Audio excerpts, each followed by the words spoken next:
Hello everyone, welcome to being teacher. I hope आप सभी अच्छे होंगे। बिहार शिक्षक भर्ती फेज 2 का जो ऑनलाइन फॉर्म है वो स्टार्ट हो चुका है, लेकिन बहुत से बच्चे हैं जिन लोगों को सीटेट में पास नहीं किया गया है, तो इसीलिए वो अब दोबारा फॉर्म भर रहे हैं क्वालिफाइंग के लिए, क्योंकि सीटेट का नोटिफिकेशन आ चुका है। लेकिन यहाँ पे प्रॉब्लम सीटेट का नोटिफिकेशन नहीं है, ना ही यहाँ पे प्रॉब्लम है कि आप लोग अपेयरिंग में हैं। प्रॉब्लम यहाँ पे है एग्ज़ाम डेट्स। देखिए, सीटेट क्वालिफाइंग जो बच्चे हैं उनको तो जो मौका मिल रहा है, लेकिन जो अपियरिंग वाले बच्चे हैं वो चाहते हैं जैसे पिछली बार किया गया था वैसे ही सेम इस बार भी किया जाए। और मैं भी चाहता हूँ कि बिल्कुल सीटेट अपियरिंग वाले बच्चों को मौका मिलना चाहिए, क्योंकि जब तक डॉक्यूमेंट वेरिफिकेशन होगा तब तक आपका सीटेट का जो रिजल्ट है वो आ जाएगा। उसी को लेकर के यहाँ पे हम बात करेंगे, और साथ ही साथ में जो 82 नंबर वाले बच्चे हैं, चाहे गर्ल्स हों या बॉयज़ हों, उसको लेकर के भी हम बात करेंगे। तो यहाँ पर सबसे पहले हम बात करते हैं कि सीटेट क्वालिफाइंग जो बच्चे हैं उनको लेकर के, जो अपियरिंग वाले बच्चे हैं। यहाँ पे एक लेटर भेजा गया है बीपीएससी आयोग को। उनसे कहा गया है कि जो बीपीएससी टीआरई में सीटेट अपियरिंग को मौका देने के संबंध में उनसे कहा गया कि जो सीटेट अपियरिंग वाले बच्चे हैं उनको मौका दिया जाए। ये लेटर जो है छात्रों की तरफ से जो है भेजा गया है। इसमें लिखा है कि सविनय निवेदन है कि बिहार में बिहार लोक सेवा आयोग द्वारा द्वितीय शिक्षक भर्ती का आयोजन किया जा रहा है। बीपीएससी द्वारा फॉर्म भरने की जो डेट्स हैं वो 3 नवंबर से 14 नवंबर तक रखा गया है। महोदय में आपको द्वितीय शिक्षक भर्ती का आयोजन किया जा रहा है, और यहाँ पे रखा गया, महोदय मैं आपको अवगत कराना चाहता हूँ कि बीपीएससी टीआरई फर्स्ट परीक्षा में वर्ग 1 से 5 माननीय सुप्रीम कोर्ट द्वारा बीएड को अमान्य घोषित कर दिया है। टीआरई 1 परीक्षा में 6 से 8 की रिक्तियाँ नहीं हैं, जो कि सही बात है। बीएड वालों की जो बस केवल वैकेंसीज़ हैं वो अब जूनियर की ही रह गई हैं, जिससे कि हमें बहुत से बीएड अभ्यर्थी टीआरई 1 परीक्षा की तैयारी करने के दौरान सीटेट पेपर 2 पर फोकस नहीं कर पाए। और ये सच है, बहुत से अभ्यर्थी सीटेट पेपर 2 पर अप्लाई फॉर्म नहीं कर पाए थे, क्योंकि सारे छात्र इस बात से बिल्कुल अवगत नहीं थे कि टीआरई फर्स्ट से बीएड वालों को बाहर कर दिया जाएगा।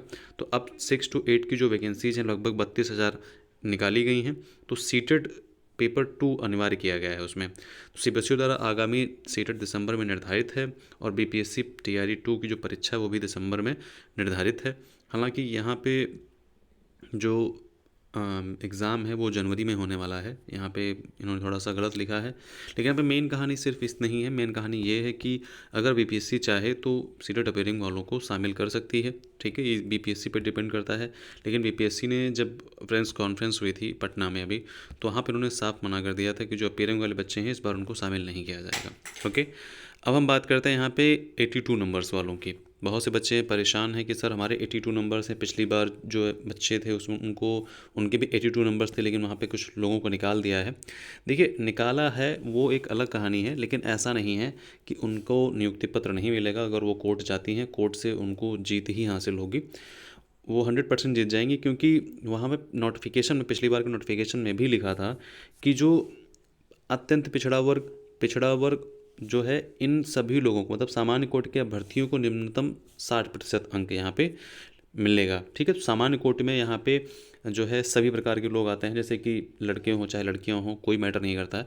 लेकिन जब यहाँ पे कहा जा रहा है कि पिछड़ा वर्ग, अत्यंत पिछड़ा वर्ग एवं सामान्य कोटि की महिला उम्मीदवारों को, ठीक है। देखिए, यहाँ पे अगर सिर्फ बिहार लिखा होता, यहाँ पे अगर बिहार लिख देते तो यहाँ पे सिर्फ बिहार महिलाओं की बात की जा रही होती, लेकिन यहाँ पे बिहार महिलाओं की बात नहीं की जा रही, सामान्य कोटि की महिलाएं। तो सामान्य कोटि में जो है पुरुष और महिला दोनों आती हैं, लेकिन यहाँ पे स्पेशली महिलाओं को कहा गया है कि 55% अंक, जो कि 82 मार्क्स होते हैं इन 150, मतलब 150 में आपको 82 मतलब 82 अंक लाने होते हैं, ठीक है। तो यहाँ पे 55% अंक अनुसूचित जाति, जनजाति एवं निम्न कोटि के जो अभ्यर्थी हैं इनको 50% अंक लाने हैं, ठीक है। मतलब एसटी जो जनजाति है, एससी जो जनजाति है, उनको 50% अंक लेके आने हैं, मतलब 75 अंक लेके आने हैं। और अगर यहाँ पे सामान्य कोटि की महिला हैं, यहाँ पे ये नहीं लिखा है बिहार की ही हो, तो इसीलिए सामान्य कोटि की महिलाओं को, चाहे वो हरियाणा की हो, एमपी की हो, झारखंड की हो, कहीं की भी महिलाओं हो, वो सब सारी महिलाओं को सामान्य में काउंट किया जाएगा। तो इसीलिए इस बार का जो नोटिफिकेशन है इसमें भी महिलाओं को स्पेशली रूप से 82 मार्क्स ही चाहिए। अब यहाँ पर बात करते हैं पुरुषों की। तो बहुत से बच्चे क्या समझ गए हैं कि यहाँ पर सामान्य कोटि की महिलाओं, तो सामान्य को यहाँ पर लोगों ने देख लिया तो ये कहा है सर क्या मतलब पुरुषों को भी 82 मार्क्स लेके आने होंगे। तो यहाँ पे ऐसा नहीं है। यहाँ पे सिर्फ सामान्य कोटि के महिला उम्मीदवारों की बात की जा रही है। जो बच्चे हैं, जो पुरुष हैं, उनको 90 मार्क्स लेके आने हैं 150 में। अगर उनके 90 मार्क्स हैं तभी वो फॉर्म फिल कर पाएंगे। फॉर्म फिल करने को फॉर्म फिल कर सकते हैं, लेकिन आपका जो फॉर्म है वो रिजेक्ट हो जाएगा, बाद में डॉक्यूमेंट वेरिफिकेशन से बाहर हो जाएंगे। तो इसीलिए ये मत सोचें कि यहाँ पे पुरुषों की भी बात की जा रही है, यहाँ पे सिर्फ और सिर्फ महिलाओं की बात की जा रही है, जिनके 82 नंबर हैं वो अपना फॉर्म फिल कर सकते हैं। ठीक है, तो आई होप आपके सारे डाउट्स क्लियर हो गए होंगे, और अगर फिर भी कोई डाउट है नीचे कमेंट बॉक्स में कमेंट करके बता सकते हैं। Okay, bye bye.